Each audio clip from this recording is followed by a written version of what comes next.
Thank you, Yuri, for the introduction. So I will be speaking on behalf of the other co-authors of the chapter, in particular Christophe, Richard, Kevin, Cassandra, and Simone. And the underlined people here are the ones who are present at the conference. So if you have any further question that I won't be able to answer to, you can just stop one of us and have a chat about the topics of the talk. So we have heard already many both theoretical and observational talks yesterday and today that protoplanetary disks are rather complex dynamical systems. We have different physical mechanisms that are occurring over a range of different spatial scales. We go from turbulent motions to much larger scale magneto or hydrodynamical instabilities. We hope to have planet-disk interactions in these disks. We can have winds. We have tidal interactions with other stellar or substellar companions. And in general, we can have coherent gas flows, for example, from the gas falling from the disk surface onto the disk plane through like meridional flows. And so the questions that I'll try to start to tackle with this talk are, what are the main dynamical processes determining disk evolution and promoting planet formation? And can we detect signatures in current data of planet-disk interactions? And in order to do this, I will exploit the fantastic data that ALMA has been delivered in the last years in particular. And I'll be doing that with a kind of new methodology that has been developed in the last 5 years or so, which is really a new era of what we can do in terms of disk kinematics. So what are the typical velocities in disks? We have the dominant component, which is the Keplerian shear, and which is of the order of few kilometers per second. Another important parameter is, of course, the sound speed, which was instead of the order of about 300 meters per second for like a 25 Kelvin gas. We then have a line width, which can be affected by thermal broadening, in principle, turbulent broadening, and even collisional broadening in the wings of the void profile, which is kind of somehow smaller than the sound speed, at least for like a CO molecule. And then we have a radial advection through accretion, which is a tiny fraction of the Keplerian speed. What ALMA can deliver today is an error mass of about 5 Kelvin over 150 meter per second channel at 0.1 arc-second resolution in about 10 hours of ALMA time. So the kind of spectral, which is incredible, resolution we can achieve today allow us to kind of look in spatial dependent information on these three velocity components of the disk dynamics. So how do we do that?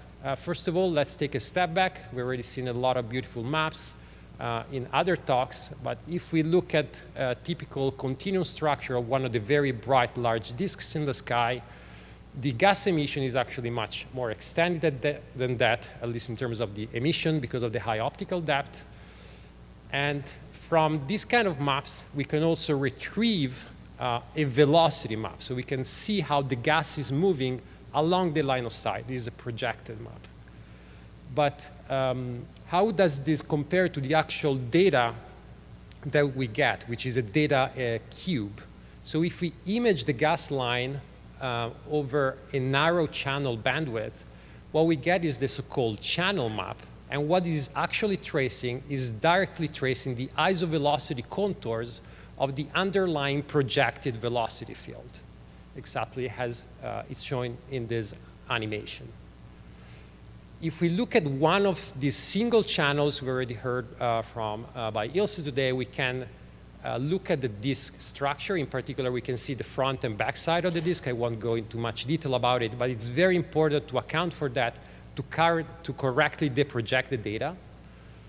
And if we then take this one channel, we have the whole cube here, this the actual data we get on our computer after we reconstruct the images from the interferometric data. What we do get in reality is a line profile in every single pixel or beam in the map. So this line profile can be a composite of what is the back and front side of the disk. But if we focus on the main peaks, which are the front side of the disk in most cases, we have three fundamental quantities that we can extract in terms of data analysis and then use to understand what's the underlying kinematical structure of the disk. The first one is, of course, the line centroid, for us the most important, which tells us how about the bulk gas motions at that specific location. We have a peak intensity, which is related to temperature and column density. And then we have a line width from which we can try constraining the thermal, in principle, collisional and turbulent broadening of the gas in a spatial dependent manner. So how do we do that? And that's something that is really new in the last 5 years in terms of how much we have pushed to develop this kind of methodology, and different teams have done independently in different parts of the world. So what we can do now is actually decompose the velocity field from the projected velocity into three orthogonal components, which are the azimuthal velocity, the radial velocity, and the vertical velocity of the disk when the data quality is good enough. And we can now do this with the outstanding precision of actually below 10 meters per second in the azimuthal and radial component and about 20 meters per second on the vertical one.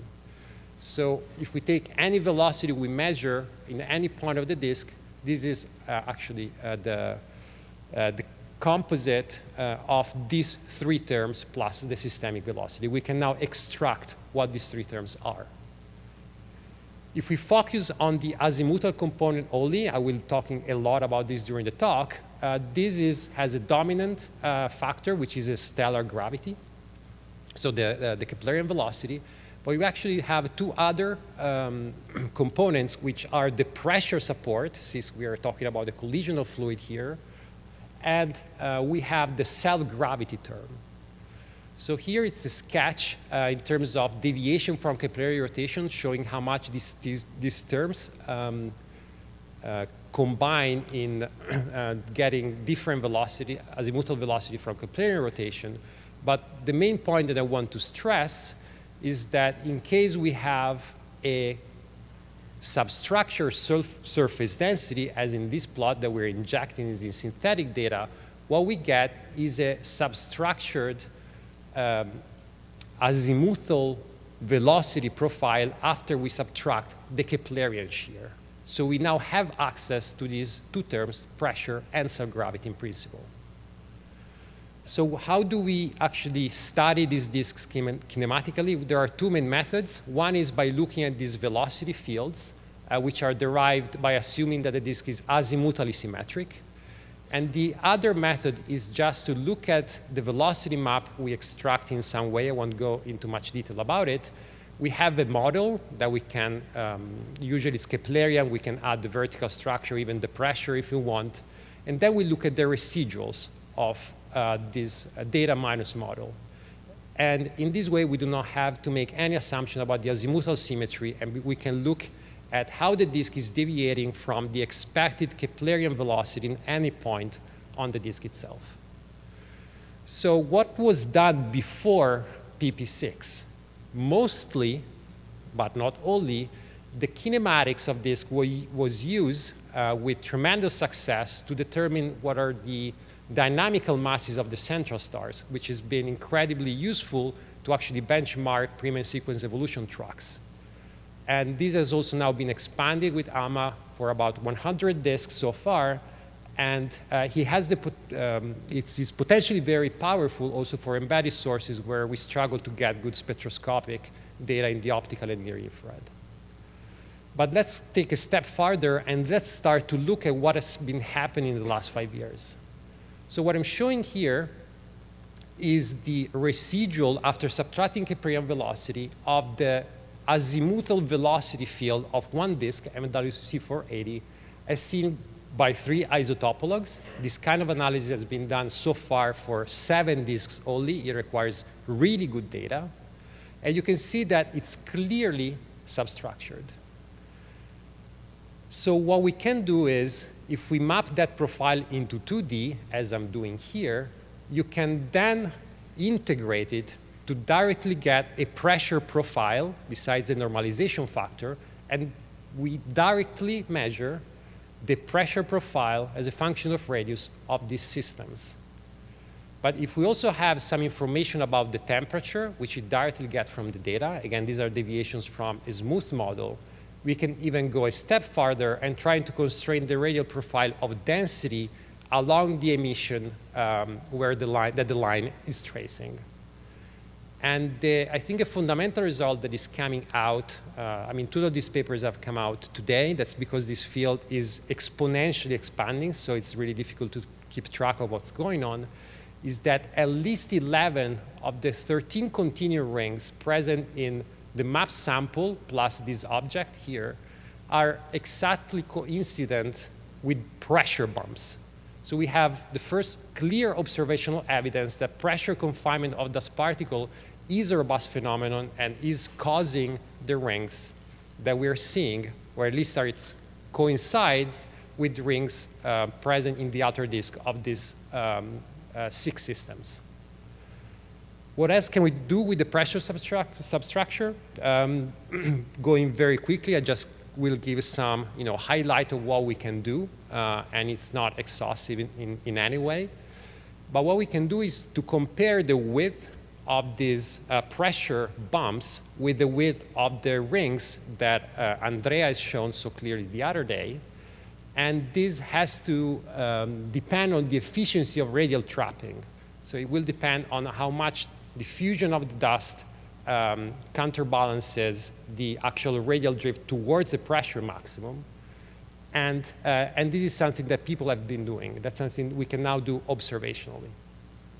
And another thing which is about disk radia, we've heard quite a lot about it this morning, is that what we can also do is to look at the really outer edge of protoplanetary disk where the surface density is expected to fall off rather steeply. And in order to remove these huge dipole residuals from the map, what we need to do is to have this really steep tapering in the surface density. And we can have an idea of what the real outer radius is in terms of when the surface density really starts to drop off exponentially or rather rapidly. But let's look at another term. So we've looked at the stellar gravity, the pressure support. Let's look at the third one, which is the self-gravity term. So 3 disks have been analyzed so far, including this final term in the analysis by looking at the rotation curves. And 2 disks, 2 of them are with millimeter spirals. And the results are showing that we can actually get disk masses with this method, which is completely independent from anything we've heard about CO-based disk masses or continuum-based disk masses.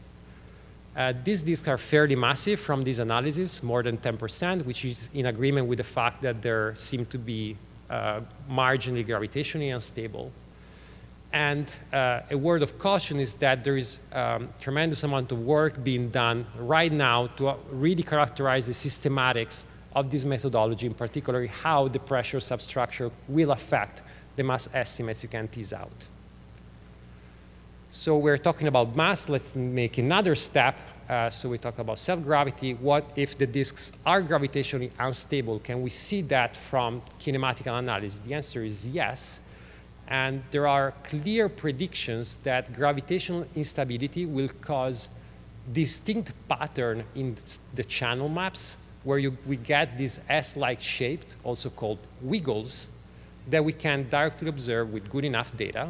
And this has been observed in Elias 227, which also shows spirals. So it is expected to be marginally gravitationally unstable. This is the only detection so far, which is surprising, I'm not sure. But what would be great is if we can move to earlier phases, in particular class 1, and see if this kind of phenomenon can be directly observed in more systems rather than just one. Let's make another step. So I focus mostly on the rotational, so on the azimuthal component of the velocity. What about radial and vertical? What I'm showing here, we have the height on the disk on the y-axis, the radius on the x-axis. And what we are showing here is the velocity field that we have directly retrieved from the data in R and Z. And the kind of length of the arrow tells you how quick, how fast the gas is moving for 3 CO isotopologues. And what we're starting to see are coherent gas motions that fall from the surface of the disk down towards the disk midplane. And these have been observed in this system outside the continuum edge. But there is also another surprise that has just come out, and that is actually in the gap seen in CO in the AOS 209 disk. There is clear evidence, and there are 2 independent papers that have shown it, that there is a clear, fairly fast, still subsonic, wind coming from the gap itself. So we have, for the first time, a coincidence of a localized wind with gas substructure seen in the intensity map. So the question is, also remembering what Mario told us this morning, is the wind generated by the gas substructure, or is the wind generating the gas substructure? And still, we don't know yet, but there are, this is clearly discussed, in particular in the first paper by Galloway's Prisma. Let's make another step, turbulence. So that's something that people have been trying to do already actually before PP6 by some pioneering work by Stéphane Guillotot. But what people do are trying to fit the channel maps, including a turbulent term, in the line profiles. And so far, 5 disks have been analyzed in detail because it requires expensive radiative transfer modeling to reproduce the data and to be sure to be treating the temperature quite correctly. And so far, there is one detection in the DM tau disk where the turbulent velocity is about 30% of the sound speed there. Another important caveat here is that, again, there are systematics here, and there is a lot of effort trying to understanding what these are. And in particular, one is temperature itself and the ALMA spectral response function. Just another highlight is actually also local non-thermal broadening has been detected in a few objects, in particular in spirals, gaps, and clumps, but I won't give into much detail here. Let's make a further step into something Mario's already shown this morning, is that we do expect instabilities on large-scale eddies, so in particular on H scale, to leave imprints in the kinematical pattern of the disk. And that's something we're possibly starting to see in some individual objects. And so this is promising in the sense that we do hope in the future to be able to characterize instabilities such as VSI and MRI on a large scale using this powerful kinematical method. But let's move to the final part of the results, or the highlights, which is planet-disk interaction. So I've heard that planets are extremely difficult to image through high contrast imaging, at least we're not finding many. What does kinematic tell us about it? So we expect embedded planets to leave a clear imprint in the disk, in particular through these spiral wakes that you see. But if we look at simulated observation by Seba Perez, and we look at what we expect to see, there are 2 main features. The first one is that you may expect a CPD to pop up where the planet is. But the second one, which is actually clearer, is that you see that this channel map presents this thunderbolt-like shape in the channel, which is in kinematical jargon, at least in the community, called kink. So azimuthally localized kinks may be able to trace the spiral wake of the planet. And the third tracer may be actually the Doppler flip that is expected, so red and blue, so Doppler flip, in the residuals maps. In general, there are several tracers. Some of them are localized, in particular the spiral wake. We expect to see the limbless spirals fairly clearly. Hopefully, there are other spirals, buoyancy spirals. I won't get into detail about it. But there is a whole class of mechanisms that are related and can be traced and can trace planet disk interaction in disks. So what are we seeing in the data?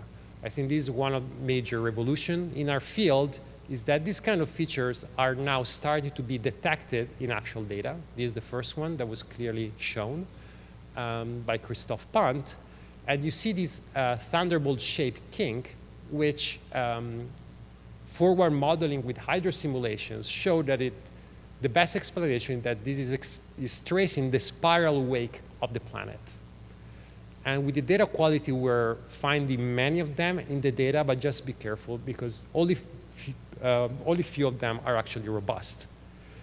And actually, if you look at this paper that was accepted 4 days before, July 11, 2013, then PP6 started, you can actually, if you squeeze your eye, you can actually see the kink present in those data already. So we had a kink already at PP6. We just didn't know it yet. What's interesting is that we do expect this kink to trace the spiral wake. And for this particular case, this is where the kink is. If we look at the residuals for this disk, what you actually see is a huge spiral wake trailing the disk itself. So this shows that the kinks are indeed related to spiral wakes. And another word of caution here, if you see a kink, it doesn't mean it's a planet, because different mechanisms that we already mentioned, like gravitational instability or VSI, do perturb your channel maps. So it doesn't mean if you see one that there is a planet straight ahead. You need to be careful and really forward model your data and show that you're actually tracing a spiral wake to be convinced to be tracing spiral planet disk interactions. Other methods have been used and are promising in the sense that we have candidate detections of planet disk interaction disk. One is the Doppler flip in this paper here by Simon and Seba. And another is a candidate circumplanetary disk emission in 13 CO in the outer CO gap of AS209 by JMB. Again, several of these features have to be confirmed. Their interpretation needs to be verified. And there is a lot of work also on these two systems to try to understand what we're seeing. One final important bit is that the theory tells us that the amplitude in velocity of these perturbations, if we are below the thermal mass, has a clear, simple relation with the mass of the planet. If we know this H over R, so the thermal structure of the disk, quite well, and we measure a velocity perturbation that is related to a planet disk interaction in a disk, we can measure the mass of the planets themselves. So this has caveats, but there is a huge amount of work also on the development of analytical theory that is very robust, and this is a clear output of any of these models. So we have, in principle, a method to measure planet masses if we believe that these are planets.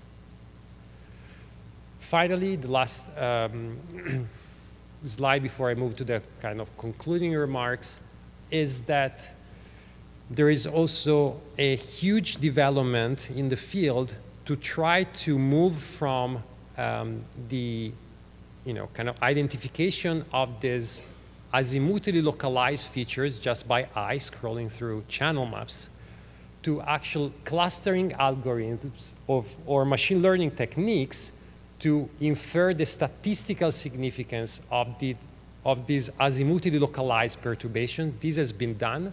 It has already led to the inference of 3 localized features, possibly related to embedded protoplanets. And with this, we expect to reach a limit of about a Saturn mass planet, unless we have severe kinematical signatures from other mechanisms that are occurring in the same disk. But these are the kind of limits we have in the perfect disk. So what kind of planets we may be seeing with these methodologies? Here I'm just showing the usual plot, and here are all the disks from the dust substructure. Here we've added the two of what we think are the robust detections of planet-disk interactions in HD 163 and HD 97048. And what you can see is that these are always above 1 Jupiter mass planet so far. And so with the level of data we have now, this seems to be where we are at. And of course, we are always very far out in the disk, and that's because we need the angular resolution or the linear resolution to scales to actually be able to see these planet-disk interactions. What are the next steps at this point? So the first one are for ALMA. What I think we really need to do is to increase the statistics of kinematically characterized disks. We'll always be biased to bright disks with ALMA and large, and identify common fundamental dynamical properties of disks, and search for planet-disk interactions in this larger sample, and try to quantify the insurgence of instabilities that can promote planet formation in the disk midplane.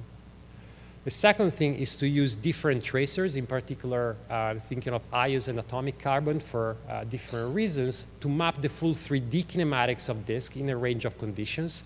And with this, the ALMA wideband sensitivity upgrade will be great in the sense that we'll be able to cover many more lines in one shot. At some point, though, we'll always be limited by line sensitivity with the number of antennas we have now at ALMA. And finally, something that is kind of a dream is to, in a few years from now, even if this field is really at its infancy, is to go back to earlier sources where things are way more complex, since we have also the envelope, but to try to really understand the dynamical properties of disk in the earlier phase where they may be gravitationally unstable. And here, just to show something, to say that we have started to do this to try to increase the statistics at this new level of data. So here also no pictures and no Twitter, which are some preliminary images from the EXO-ALMA large program that we're conducting on 15 disks for 180 hours of ALMA time. And this is just one example of a channel map of one disk, image at 0.1 arcsecond resolution. Just trying to zoom for the people in the back, since you probably cannot see much. And the data quality is just exceptional. So it is worth it going for 10 hours on one disk to do kinematics. These are the continuum images of the disk we're getting. We're having 15, one we're still missing the data, and you see many familiar faces, but just to have a quick glance of what this 12CO peak intensity looks like, these are the images we are getting. So I will not go into any detail of what we're seeing or not seeing, but what you can see is the outstanding data quality, and that clearly substructures in the gas start to pop out very clearly. So to almost conclude, what are the next steps with other and synergetic instruments? I will talk mostly about observations and not about theory. There is a lot of development on that as well. The first one, which has come out many times, in particular today and yesterday, is to combine the kinematic results that we're getting and we will get in the next 5 to 10 years with ALMA with near and mid-infrared high-contrast imaging campaigns with new or new generation instruments that are coming up. I'm thinking, of course, of JWST with NIRCam and MIRI, which will be tremendously useful in the very outer regions where we do not have much signal from the disk itself at these wavelengths. And it is going very deep. Some programs, both GEO and GTO programs, have been delivered. So we have the data in hand. And these high contrast imaging with JWST, they do go very deep at 2 and 4 micron. And with MIRI, we'll see the data when they come. And this has the huge potential, in my opinion, at some point to be able to, at least in a few cases, benchmark the mass luminosity relation of protoplanets if we have the mass from the kinematics and we have a good SED of the planets to be able to discern between the photosphere, CPD, and extinction, that we may be able to say how much energies these planets are retaining or freeing in the environment, and to understand how they are born and this large distances, which is still a puzzle for everyone, I believe. And these I'm just showing an example of a protoplanet candidate that I've seen in the poster here by Ian Hammond, where there is actually a kinematical counterpart that was already present in 2 previous papers by dependent groups. And another step, thinking about what to do before PP8. So we have another big eye that is coming along very soon, sooner than we will realize, which is the ELT. In particular, ELT METIS in the short mid-infrared will have the huge potential of doing this kind of analysis, but on smaller spatial scales in the inner 10 or 20 AU. So we'll be able to do the same of what we're doing with ALMA, but using, in particular, the CO fundamental line of 4.7 micron, using the mid-infrared. And that's coming very soon, before PP8. We should get ready for that as a community. So let me move to the conclusions. I've been extremely fast, faster than I thought. But what are the main points that I would like to have made during this talk? And the first one is that this field, which we call disk kinematics, had started before PP6, but has now, I think, exponentially exploded in the last 5 years and has a huge potential, but it's really at its infancy. So I'm sure it's a really fertile land for new discoveries in the next years. What we're seeing is that clearly for the disk where this analysis could be done is that they're largely substructure in their kinematical pattern, and we can understand and constrain physics of what's going on there. We have fairly clear initial evidence, even if recent, that pressure bumps are the main driver of millimeter rings in the outer disk for at least the 6 disks analyzed. Whoops.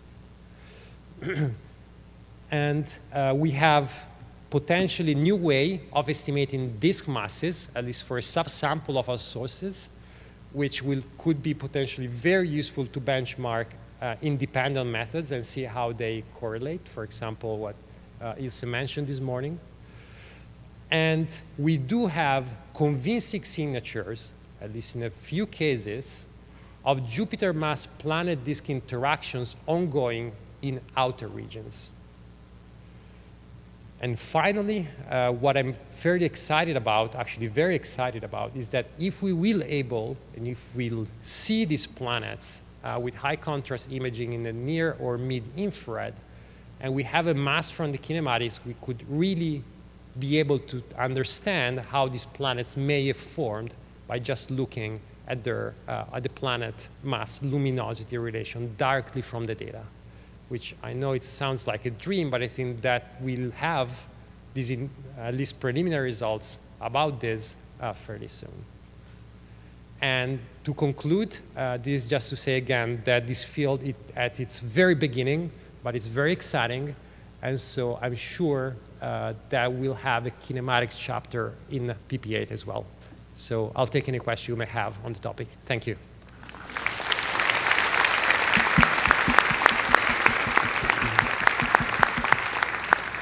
Yeah, thank you for a very comprehensive and very exciting summary of the data. Questions? So yeah. Hello, what a fascinating talk. Congratulations. This is, I mean, it's really a new emerging field. Very impressive. Thank you. My question concerning the pressure bumps, you know, there always has been this discussion, how deep are these planet gaps that we see from the continuum concerning the gas? And now I think you can actually pin that down to pretty precise numbers. Yeah? So is the gas following the dust, or is it only a small dip? Or when you say you can see these pressure bumps, can you also see how deep these gaps are? So we could do it in principle. That's kind of a next step. So in terms of the pressure, we can do it straight away. In terms of the actual density, you need to know the temperature, just because what you're measuring is actually pressure. So we have an idea of it just by looking at the brightness temperature of the line, but that's what we're trying to do. So to have a good constraints on the temperature profile, we have the pressure profile to get the density. They do seem to be shallower, absolutely, than the dust itself, which is expected, but I cannot give you a quantitative answer now on top of my head. But that's something actually we should probably work on more as a community, but we have the data to do it. Yeah, so there's related work by Christian Raab looking at the depth of these. When there would be completely empty, no gas at all, that would be actually too bright in the CO because you would see the other side shining through, and yes, it's not consistent with the data. So when you do this analysis, do you also have a look at the intensities? So we always look at intensity as well when you're trying to get the density. When we look at pressure, what we try to do is to really distinguish the upper layer from the bottom layer. We have ways to do it because they would be actually separated in velocity, so you can distinguish them. So we try to get rid completely of the lower layer of the disk and just use the upper layer.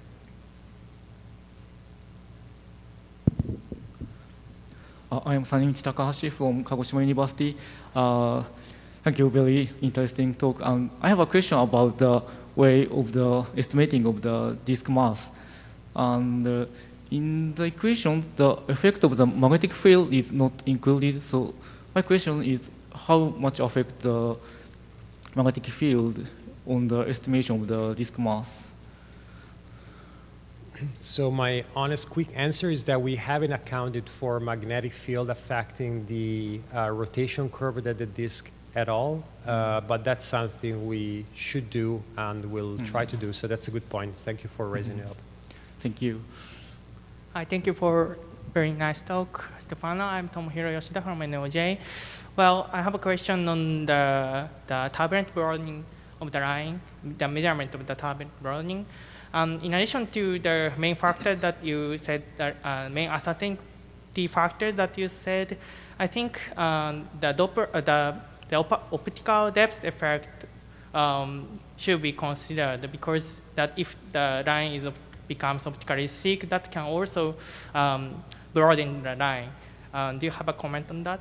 Yeah, so in these kind of models, then I recommend you talk to Kevin Flaherty, who's here in the room, is that's actually accounted for. So what they try to do is to actually feed the line through with radiated transfer models. They do account for the optical depth effects in the sense that they do want to reproduce the saturated profile at the center. So that's accounted for. For DM tau, so far, it seems that you still need an additional component.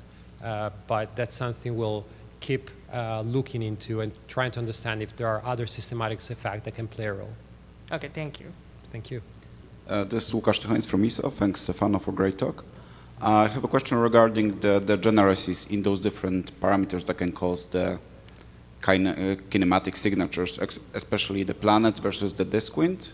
I haven't read the paper about the disk wind detection in the gap, but I was curious, what are the degeneracies there? And maybe related to that, would that be a limiting factor for detecting those features in younger sources, or are there real effects?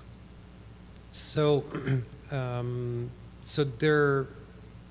let's put it that way. I think that at the moment, from theoretical work, which I hope we'll keep developing in the coming years, driven by what we find or not find, is that the planet signature is fairly distinct from any other signature so far, in the sense that it's really azimuthally localized. And if you really trace the wake, and you can see that it's not a kind of a ring structure, but it's an actual spiral, that's really distinct. But the point is, which is a good one, that if you look at AS209, where we detected this wind, then if you look at the channel map, there are massive kinks, beautiful. So you say, hey, planets all over the place. But actually, those kinks are generated by the wind. But if you look at the channel map, you see the kink all over the place. It's not at a specific azimuthal location. And that should start to warn you that what you're tracing is something that is more global. Concluding remark is that I agree, and that's an issue for younger sources, I believe, that if you have a very complex dynamics or kinematics for what you're tracing in the data, then it's very difficult to look for subtle deviation due to planets. Connor Robinson, Amherst College. I just had a quick question. Are the disk masses that you're measuring through these methods consistent with what we're measuring through other ones? And do you have any advice on what we should be using for those? They are consistent I believe that's Gemma Riga, which is actually one of the most difficult ones, but they're kind of consistent with what we're getting from CO disk masses, which is reassuring to me. And what's also intriguing is that if you look at the dust to gas ratio, just by using optically thin dust, with the masses we're getting, we get a factor of about 100. If you think about the uncertainty we have on both the gas and the dust, the fact that comes out 100 is actually scary, because it sounds like magical. But at the moment, the self-gravity derived masses are in agreement with what we had from molecular tracers. Hanpo Liu, Peking University. Thank you for the nice talk. Regarding substructure, the match in position between the gas pressure ring and the dust ring is very impressive. And now I was wondering, is it possible to infer observationally whether such depth trapping rings are in equilibrium? Or in other words, is it possible to compare and contrast the kinematics of the dust and the gas? Thank you. So you mean if we have ways to check whether the dust is in equilibrium, if it's really trapped, or whether it's leaking through? Yeah, so whether the dust is still being trapped in the ring, or so what we can do, so there are, I think, two important ways two way forwards. One is to look, now that we have the kind of profile of the pressure bumps, if you compare it against multi-wavelength data by ALMA, we already know that the rings get narrower at longer wavelengths. There are also beautiful posters about it, also with the VLA. That's something that starts to tell you how efficient the trapping is. Whether there is a leakage term, so whether some of the mass goes through. So that's something we're actually trying to work on within the ExoAlma team. But I don't have a conclusive answer if that's something we really managed to do or not. Thank you. Thank you. Thanks for a lovely talk. Richard Nelson, Queen Mary, University of London. So I'm just wondering about the two planets that you mentioned there, found through the velocity wiggles. Are they associated with known rings and gaps? And if so, can you also look at the global rotation profile of the disk and see whether it's consistent with also having rings and gaps at those locations in the way that you showed when you are using the radial pressure gradient to determine the rotation profile? So the most clear candidate, let's call it, we have is actually outside the continuum ring, which is also interesting. It's in a system called HD 163296. It's about 230 AU, I believe. Another one is within a gap, which is the HD 97048 system. The issue there is that the global kinematical pattern is difficult to constrain because we have self-absorption from an envelope or a cloud on the half of the disk, so we haven't managed to do this kind of analysis yet. But I know there is, I think, a group that now got much better data on it, so I hope they'll be able to. And to conclude, there is another planet candidate seen with this clustering algorithm. Again, is in HD 163, that's within a gap found by Andres Izquierdo. And for that, we have a pressure profile. We haven't checked whether the mass we infer from the velocity perturbation matches with what we get from the pressure profile. That's something we should definitely do. So thank you. Okay. Briefwildstecktum, Tautenburg, Germany. You mentioned that you have to have access to the outer regions of the disks because of the use of molecular lines in the submillimeter or millimeter, right? Would your method also be applicable to other emission lines, like the ubiquitous CO fundamental, to study the innermost disk regions in the same way? So can you repeat the first part of the question again? Well, the question is whether your method can be applied to emission lines at shorter wavelengths to study the innermost part of the disk. Yeah, okay, so like the CO fundamental, which is ubiquitous, shown by Webb. Yeah, so that's something that we hope we can do in particular with METIS using the fundamental line at 4.7 micron.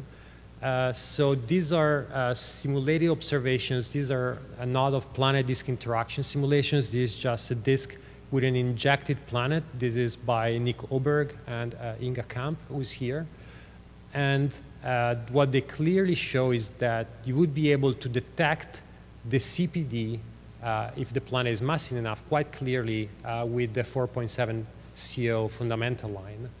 And by looking at the velocity resolution we have, we do hope that we can do the same kind of analysis we're doing now on the ALMA data with the CO fundamental line, but we still need to test this, and we want to do it before METIS comes online, which is fairly soon, and that's why I'm encouraging everyone, myself as well, when I find the time, to actually start looking into what's possible with the ELT. Very promising, thanks. Thank you. Hi. Vlad Lyra, sorry, New Mexico State. Interesting talk. Thank you. What can I say? Like 10 meters per second. That's awesome. What I was wondering though is that you did mention rings and the spirals, but I noticed you didn't measure. You didn't mention the crescents, right? So I was wondering about them. If you could use this technique to try to measure the circulation and see if there is a vorticity associated with that, and prove or disprove if these crescents are vortices or not. So that's a great point. So I didn't have the time to cover vortices. So what we will try to do, we know from synthetic observations that it's kind of hard, just because spatially these vortices are radially small. I mean, these crescents, let's call them, they're small, and therefore you need to have extremely good data to try to do it. What I can tell you is that we are trying to do it. Another thing you can think about is, rather than looking at the vorticity itself, if you look at how if you can try to infer a pressure gradient component along the azimuth, and that could tell you if there is a bump also in the gas density there. So that's a step before the vorticity, but that's something we're also trying to do. So I'll be able to answer you in a few months, but not right now. Thank you. Thanks. Hi, Takeru Suzuki from University of Tokyo. My question is regarding localized winds from a CO gap. Is the signature of wind is only from less dense gap and no signature of denser ring region? Is it correct? So your question is whether it's coming mostly from the gap and not from the ring? Yeah. Less dense. So what we're seeing is that most of the ring, the wind is really coming from the gap itself. I'm trying to find it here. So some of these emission that you see in 12CO, it's really at the edge of the gas starting to fall off. But most of this wind is really, really coming from the gap. Here it's indisputable, I would say. If you look at the residual map, you see this ring of blue shifted emission that is super neat. I don't have it here. And that coincides with the gap. Okay. And Thank the you. final question, Badir? Yes. Thank you very much for the honor. Hubert Klar, Heidelberg. So, great talk. I wonder, we heard about this morning about vertical shear instability. So, do you consider the vertical shear to model it, or can you even reconstruct it from your data, the height dependence dependent on temperature, structure of the rotation profile? So, we hope to do, in the sense that what we hope to do is to really check in the data we have and the data that will come, whether we do see this kind of circular, structured, kind of large-scale eddies in the outer regions, which are consistent with VSI modeling. We use two different lines, which are tracing different altitudes. So in principle, we can trace whether there is a velocity dependence with height, whether we have enough statistics to see how this, if we see it, depends on disk properties. I don't think we're there yet. I meant directly the rotation profile. So there should also be a difference in the Keplerian speed of 50 meters or 20 yes, meters that's per something second. good. Sorry, I misunderstood your question. I was thinking mostly about the radial and vertical. But that's something we are starting to look at. So there are differences already actually published. In some cases, I didn't go into detail, but if you look at some of this, you start to see differences between the CO isotopologues, and these are real. And these are at different heights in the disk. Whether these are caused just because you're tracing different pressures or different density layers, or whether this is related to some VSI, I don't know yet, but it would be great to chat about it. We need a lot of input from theorists to understand what we're seeing, because in many cases we have no clue. Very good, thank you. Thanks. Okay, so we are running out of time, so please continue the discussion on Mattermost, and let's thank Stefano again. Thank you.